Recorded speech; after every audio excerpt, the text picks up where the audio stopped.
Deion Sanders made sure to put in work in the transfer portal, and I think there's four transfers that are going to emerge as college football stars this upcoming season.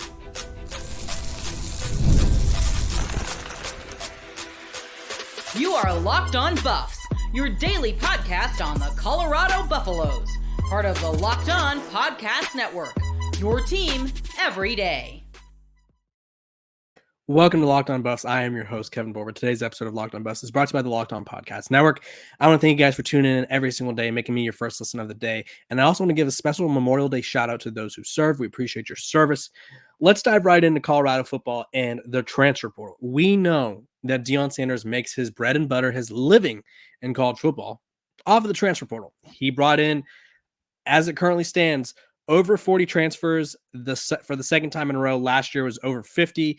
The current number is at 42, and it is the number 8 ranked class in the transfer portal, according to 24/7 Sports. And what do they do in the portal? Well, for one, they addressed all of their needs. They had issues in the trenches. They addressed it. They had issues at positions in the secondary. They had depth issues. They addressed it. They needed some linebackers. They got a couple of linebackers.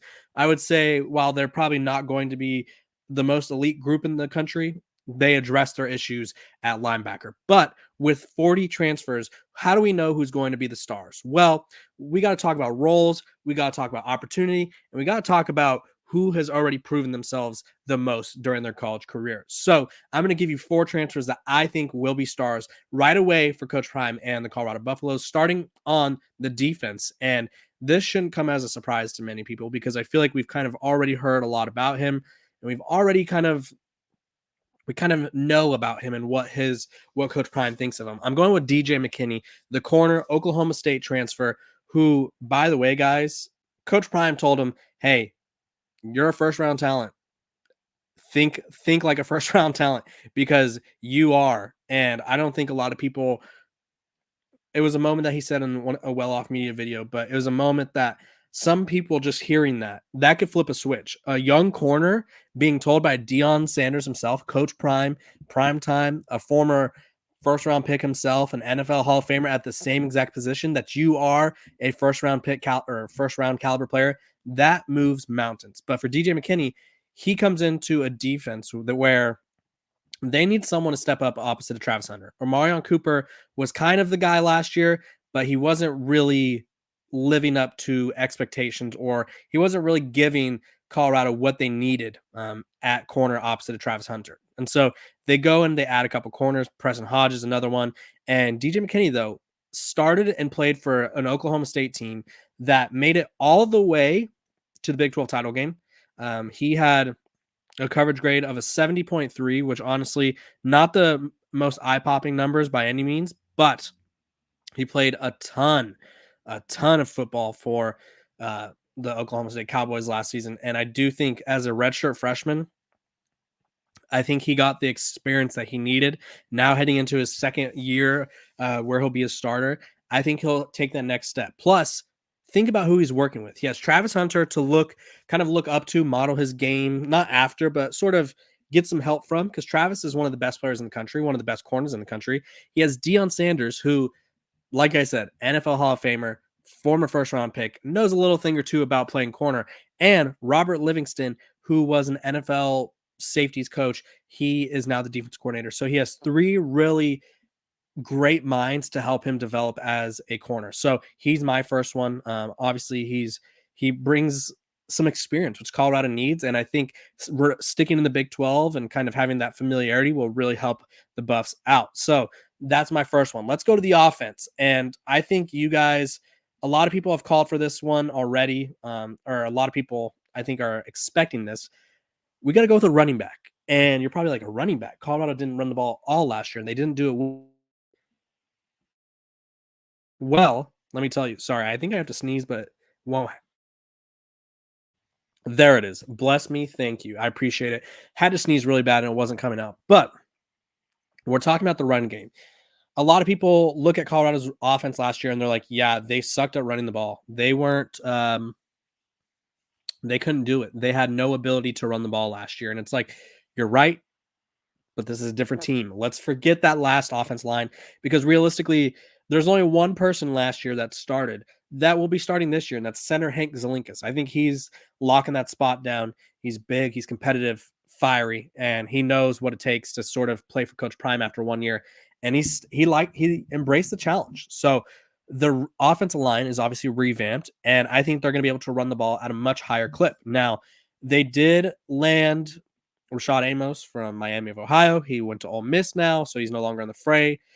But they did get Isaiah Gustave, 6'2" running back out of the Arkansas transfer. But I think it's going to be Dallin Hayden. And if you guys aren't familiar with Dallin Hayden, he's an Ohio State transfer, 5'11", 205. So he's like a little muscle hamster. He's like not the tallest, but he's also pretty strong, pretty fast.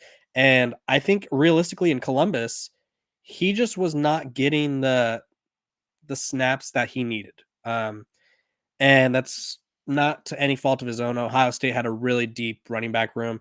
If you look at who they had last season, they had Trayvon Henderson, who led the team with 156 carries. They also had Chip Trainum, who had 85 carries, and they relied a lot on Trayvon. He had 156 carries, like I said, 900 yards, 11 touchdowns.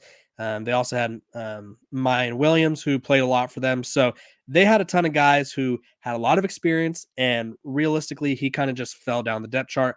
But when he did play, he popped off. And so I don't always think that prior success weighs into what you're going to do now, because I think a lot of guys like Dallin Hayden, he doesn't have a ton of stats on his resume. His freshman year, he rushed for 553 yards and 5 touchdowns. And that kind of gave us the flashes. So it's like, we know it's there. The opportunity wasn't there for him. I think in Colorado, he has a chance to be the running back one. He has a chance to run behind a totally revamped offense line that should be a lot better. And he has a chance to sort of make a name for himself and sort of show all the people that, hey, I didn't get my shot at Ohio State, but that doesn't mean I'm not any good. And so I think Dallin Hayden is going to sort of add a different element with his power speed combo that Colorado really needs to help out Shedeur Sanders in 2024. Let's go back to the defense for my third transfer that I think is going to make the biggest impact. And I'm looking at a pass rusher, and I'm looking at one Mr. BJ Green. I know there's sort of this notion out there that he doesn't really finish plays and has some hustle issues, if you will. BJ Green still had 6 sacks last year. He had 6 sacks, forced a fumble, and sort of did everything that you want from an edge rusher, from a defense lineman. He's got size at 6'1", 270 pounds, could kind of move all over the defense line, excuse me. He already played for Coach Prime when he was younger. He gets it. He knows what Coach Prime wants. And I think that Coach Prime adding him kind of shows that they are going all in on rushing the passer, and having someone who was a second team all Pac-12 type of player, is very experienced. He's improved pretty much every season. His first year, he had 5 sacks for Arizona State. Second year, he had 2.5, which isn't great, but followed it up with 6 the next year. So I think he has kind of shown that he's a proven pass rusher and is someone who could really, really disrupt any quarterback's momentum next season. And Colorado is going to be playing quite a few quarterbacks that are really good. And so they need all the pass rush help they could get. My fourth and final transfer that I think is going to make an immediate impact and probably end up being a star for Colorado. He's a wide receiver. And I know a lot of people are probably thinking Will Shepherd. I'm thinking LeJontay Wester. I think he's someone who is pushing Jimmy Horn for that sort of spot as the speedster of the group. I think realistically you could have 2 speedsters, but when you are someone like Jimmy Horn, who I think showcase that you're not easy to rattle, but you will take yourself out of games sometimes with just sort of beating up on yourself. LeJontay Wester's coming in with confidence. He's coming in with Shedeur Sanders literally telling him over Twitter, hey, we want you. Come over here. He's like, hey, big head, come over here. Come to Colorado. He is one of the fastest guys in the country, had over 108 yards or 108 catches, last season, 1,100 yards, 8 touchdowns, and he's speed kills. We all know it. And him over the middle, making plays after the catch is going to equate to monster plays for Colorado. We saw with Jimmy Horn last year. Just imagine the two of them complimenting each other. You know, maybe one time it's LeJontay making the big play, and maybe the other time it's Jimmy making the big play. They bring in speed. They bring in a guy that Shedeur was looking to a lot during the spring game. And I think those are my 4 transfers that I think will be the biggest stars for Colorado this upcoming season. You comment below who you think will be the star for Colorado. Has to be a transfer. and give me a little one sentence reason why you think they'll be the transfer we could discuss in the comment section. When we come back, I'm going to be talking about my 4 biggest concerns for the Colorado Buffaloes this upcoming season. This episode of Locked On Buffs is brought to you by our sponsors over at eBay Motors. Passion, drive, and patience. The formula for winning championships is also what keeps your ride or die alive. eBay Motors has everything you need to maintain your vehicle and level it up to peak performance. Superchargers, roof racks, exhaust kits, LED headlights, and more. Whether you're into speed, power, or style, eBay Motors has got you covered. With over 122 million parts for your number one ride or die, you'll always find exactly what you're looking for. And with eBay Guaranteed Fit, your part is guaranteed to fit your ride every time or your money back. Because with eBay Motors, you're burning rubber, not cash. With all the parts you need at the prices you want, it's easy to make your car the MVP and bring home huge wins. Keep your ride or die alive at ebaymotors.com. Eligible items only. Exclusions apply. eBay Guaranteed Fit only available to U.S. customers. Welcome back to Locked On Buffs. I appreciate you guys for tuning in every single day, making me your first listen of the day. We're free and available wherever you get your podcasts. Make sure to like, subscribe, follow, all that jazz. Also, if you guys love sports, but you don't love all the yelling on certain sports shows, let me tell you. Are you watching Fox Sports or ESPN on your TV all day? Have to turn down the volume with all the shouting? Make the switch to Locked On Sports Today, a free 24/7 sports streaming channel program for you every day to bring you the biggest stories without all the screaming.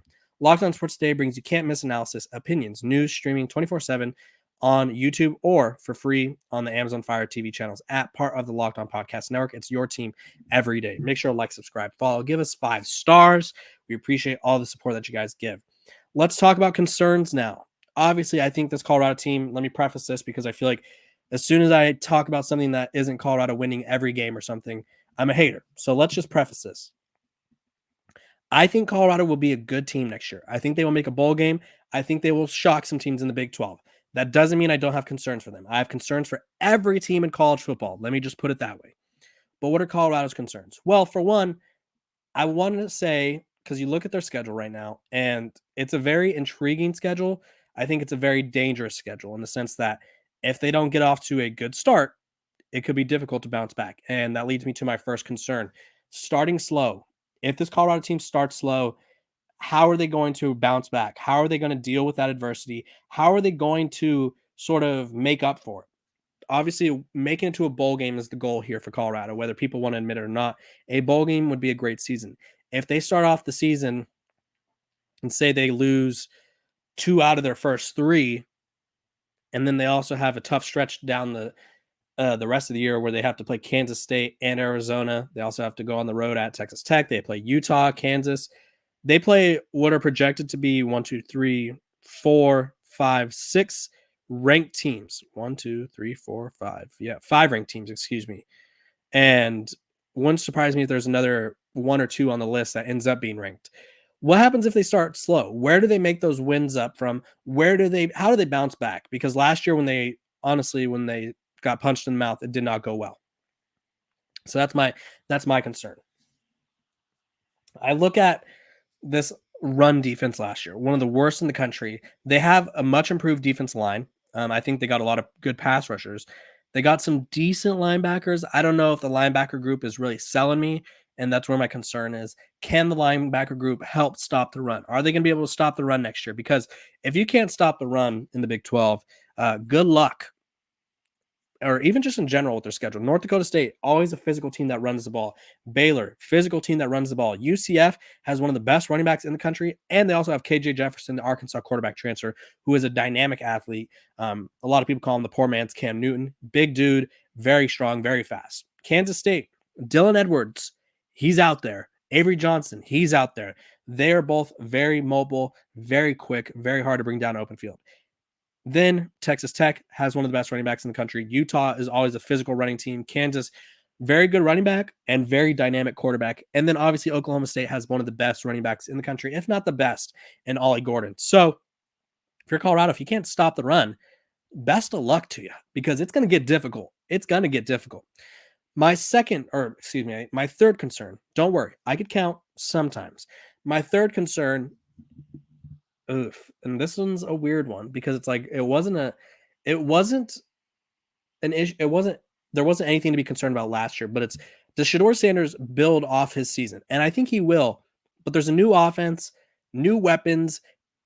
is there a growing pain? Is there like a period where he has to kind of get familiar with these guys?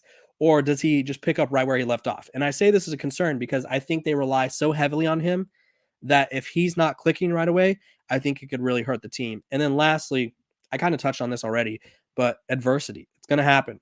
How do these new guys, you bring in 42 new transfers, plus I want to say it's like 12 high school commits. You bring in, I think it's 60 new players basically. How do they respond to the adversity of being a Colorado Buffalo in this modern era? And you're probably like, what do you mean? Like Colorado hasn't done anything. Why is there adversity? Why is there pressure? There's tons of pressure on Colorado. Deion Sanders is their damn head coach. Like people want to see this team fail. How do these new guys respond? Are they able to sort of overcome it, or are they going to sort of concede to the pressures that come with playing for Coach Prime? Because I think if that's something that happens, this Colorado team is going to have some issues next season, and you don't want to see that happen by any means necessary. When we come back, we're going to be talking about when will we know? When will we know if Colorado is a good team or not? And I think the answer is quite simple. I think we'll know by their 5th game, which is right after they play UCF. I'll explain more when we come back.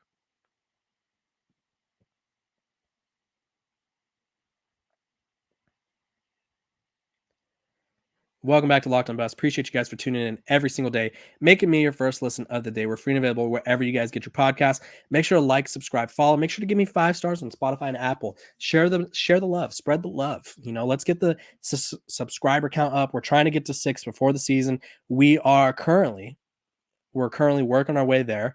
We're almost at 5,300. So would love for you guys to share this. Make sure to like, subscribe, comment, all that jazz. Let's talk about it.